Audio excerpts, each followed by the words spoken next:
देखिए, आज फुलवारी शरीफ में हम लोगों ने फुलवारी विधानसभा के लिए समीक्षा बैठक की और साथ ही साथ सबसे पहले हम लोगों ने 10वीं बार जो बिहार के मुख्यमंत्री बने नीतीश कुमार जी, उनको हम लोगों ने बधाई दी और फुलवारी विधानसभा से भी जो प्रतिनिधि जीते हैं माननीय श्याम रजक जी, उनको भी जीत की बधाई है।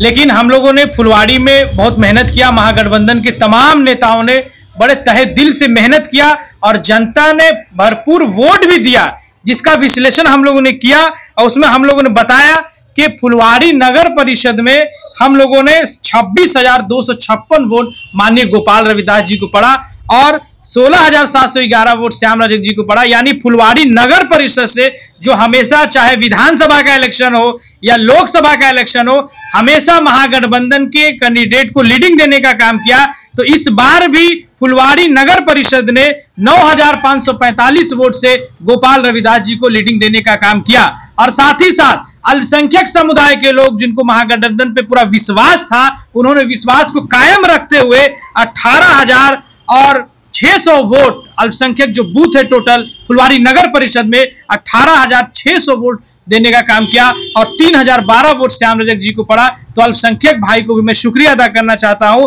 और फुलवारी विधानसभा की तमाम जनता को मैं शुक्रिया अदा करना चाहता हूं कि उनके बदौलत ही, उनके चाह की बदौलत ही लगभग 94,000 वोट महागठबंधन के प्रत्याशी गोपाल रविदास जी को देने का काम किया है। कहीं चूक रही है तो शायद ने यह भी कहा,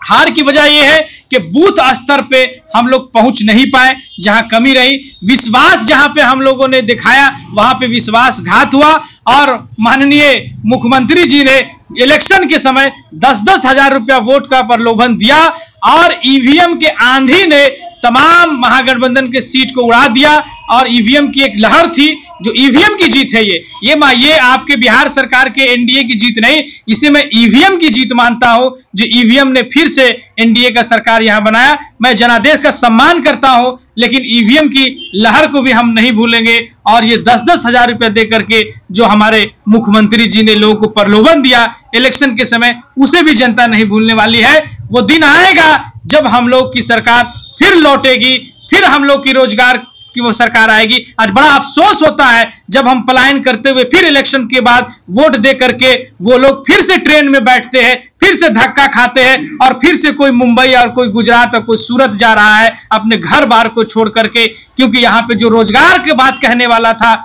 उसकी जीत नहीं हो पाई, कहीं ना कहीं चूक रही है। आने वाला दौर हमारा होगा, जनता का होगा और महागठबंधन की सरकार बनेगी और जन जन की आवाज फिर से बुलंद होगी। देखिए, सबसे पहले तो हम फुलवारी विधानसभा के जनता के धन्यवाद देते हैं कि हमें विपरीत परिस्थितियों में भी 94,000 वोट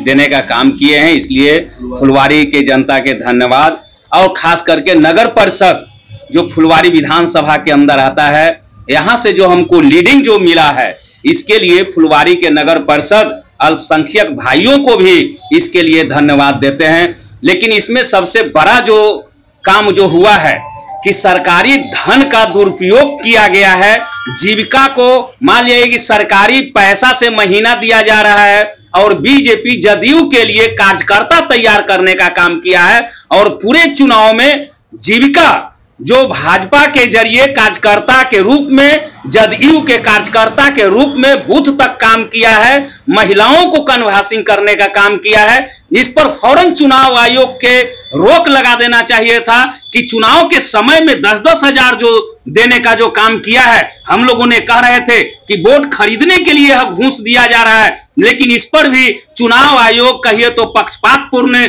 रवैया अपनाते हुए इस पर ध्यान नहीं दिया और इसलिए इसमें सरकारी धन का दुरुपयोग करने का काम किया गया है और धन के बल पर चुनाव जीता गया है। इसलिए यह कहीं से भी उचित नहीं है, इसको हम निंदा करते हैं इसी घटना को। और इसीलिए आज अगर जो देख लीजिए,